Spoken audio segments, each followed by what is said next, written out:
নমস্কার বন্ধুরা, আজকে আমি এই ভিডিওতে দেখেছি তোমায় শ্রাবণে এই ওয়েব সিরিজটা নিয়ে কথা হলো, যেটা আড্ডা টাইমসে রিলিজ করেছে।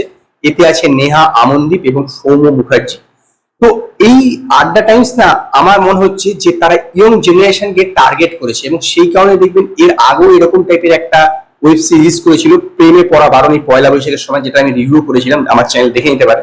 তো এরকমই টাইপের এই ওয়েব সিরিজটা হচ্ছে প্রেমে পড়া বারণ। গল্পটা প্যাটার্নটা আলাদা, কিন্তু এটাও একটি প্রেমের গল্প, ইয়ং জেনারেশন। আমার মনে হচ্ছে তার ইয়ং জেনারেশন টার্গেট করেছে, এটা খুব ভালো। কারণ এতে কি হবে, কি এইটা আজকে না হলো ভবিষ্যতে কিন্তু ধীরে ধীরে এই যে প্ল্যাটফর্মটা আছে সেটা কিন্তু গ্রো করবে।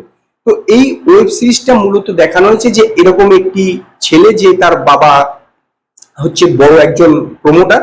তো তার ছেলে সে কিছু বিশেষ কিছু করে না এবং বেশি রকচটা টাইপের। তো সে আর বাবা হচ্ছে একটি বাড়িকে টার্গেট করেছে, যে সেটা বাড়িটিকে দখল করে সে প্রমোট করবে, এবং সেই বাড়িটিকে দখল করার জন্য সে যখন যায় সেখানে গিয়ে একটি মেয়ের সঙ্গে ড্যানিকে দেখে। সে হচ্ছে নেহা আমনদীপ এবং সে বিধবা। তো তাকে দেখেই সে প্রেমে পড়ে যায়। এরপরে কি হয় সেটি হচ্ছে এই ওয়েব সিরিজে দেখানো হচ্ছে, মানে তারপরে তাদের যে লাভ স্টোরিটা আলটিমেটলি কি হয়। তো এখানে না অনেকটা আপনার এই শাহরুখ খানের যে শুরুর দিকে যে সিনেমাগুলো ছিল সেই রকম টাইপের কিন্তু এই সৌম্য যে ক্যারেক্টারটাকে সেটাকে রেখেছে। দিবানা সিনেমার মতন এখানেও সেই বিধবার সঙ্গে প্রেম এরকম দেখানো হয়েছে। যদিও শাহরুখ খানের ওইখানে দিবানাতে যে টাইপের ক্যারেক্টার ছিল, এই ক্যারেক্টারটা কিছুটা কিন্তু ডিফারেন্ট, বরং এই ক্যারেক্টারটাকে অনেকটা আঞ্জাম সিনেমা ছিল না, সেই আঞ্জাম সিনেমার মতন অনেকটা কিন্তু এইখানে ক্যারেক্টারটাকে করার চেষ্টা করেছে, যদিও কিছুটা আলাদা রকম শেড রেখেছে। অ্যাকচুয়ালি সৌম্য যেই সব কাজগুলো করে থাকে সের থেকে কিন্তু এই কাজটা একটু ডিফারেন্ট। নো ডাউট সৌম্য বেশ ভালো অভিনয় করেছে এবং নেহাকে ঠিকঠাক লেগেছে। প্রোডাকশন ভ্যালু ঠিক আছে, গানটাও ভালো, লোকেশন গুলোকে বেশ ভালোভাবে ব্যবহার করা হয়েছে। এবং সবচেয়ে বড় কথা হচ্ছে যে যেই সব সিনগুলোকে, মানে প্রেমের দৃশ্যগুলোকে বেশ ভালো করে ফুটিয়ে তুলেছে, যেটা ইয়ং জেনারেশনেরও কিন্তু ভালো লাগবে।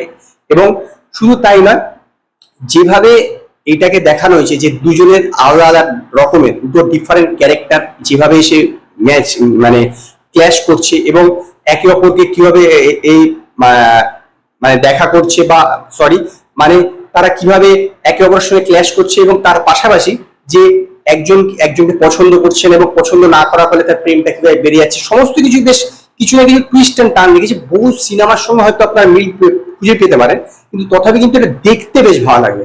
হ্যাঁ, কিছু খারাপ জিনিস তো আছেই অবশ্যই। আমার মনে হয় যে শেষ যে এপিসোডটা রেখেছে সেই এপিসোডটা না রাখলেও চলতো, আমার মনে হয় সেই জায়গাটা একটু বেশি টানা হয়েছে। বাকি কিন্তু এটি একটি ওয়াচেবল ওয়েব সিরিজ। অ্যাকচুয়ালি কিন্তু এর একটু ভালো প্রমোশন করলে আমার মনে হয় এটা আরো বেটার চলতো। ইয়ং জেনারেশন যারা বাংলা সিরিয়াল সরি সিনেমা বা ওয়েব সিরিজ থেকে মুখ ফিরিয়ে নিচ্ছে, তারা যদি এটা একবার দেখে, আমার নিশ্চিত বিশ্বাস যে এই দেখেছি তোমায় শ্রাবণ ওয়েব সিরিজটা ভালো হবে। কারণ আমার মনে হয় এটা বেশ ভালো ওয়েব সিরিজ। তবে হ্যাঁ, প্রেমে পড়া বারণের মতন অতটা ভালো নয়, কারণ এখানে কি বলতো, যে প্রেমে যে দুজনে পড়ছে বা এই ছেলেটা যে প্রেমে পড়ছে সেই ডেপটাকে দেখানো, হট করে প্রেমে পড়ে গেলে এরকম দেখানো হয়েছে, সেইটাকে আরেকটু এক্সপ্লোর করলে আমার মনে হয় বেটার হতো। সেই কারণেই আমি দেখেছি তোমায় শ্রাবণে এই ওয়েব সিরিজটাকে 5-এর মধ্যে 2.5 স্টার দেবো। যদি আপনারা আড্ডা টাইমসে দেখেছি তোমায় শ্রাবণে ওয়েব সিরিজটা দেখে থাকেন, তো আপনারা আমায় কমেন্টে জানাবেন আপনাদের ওয়েব সিরিজটা কিরকম লেগেছে। যদি আপনাদের এই ভিডিওটি পছন্দ হয়, ভিডিওটি লাইক করুন, কমেন্ট করুন, শেয়ার করুন, আর নতুন আপডেটের জন্য আমার চ্যানেলকে সাবস্ক্রাইব করুন।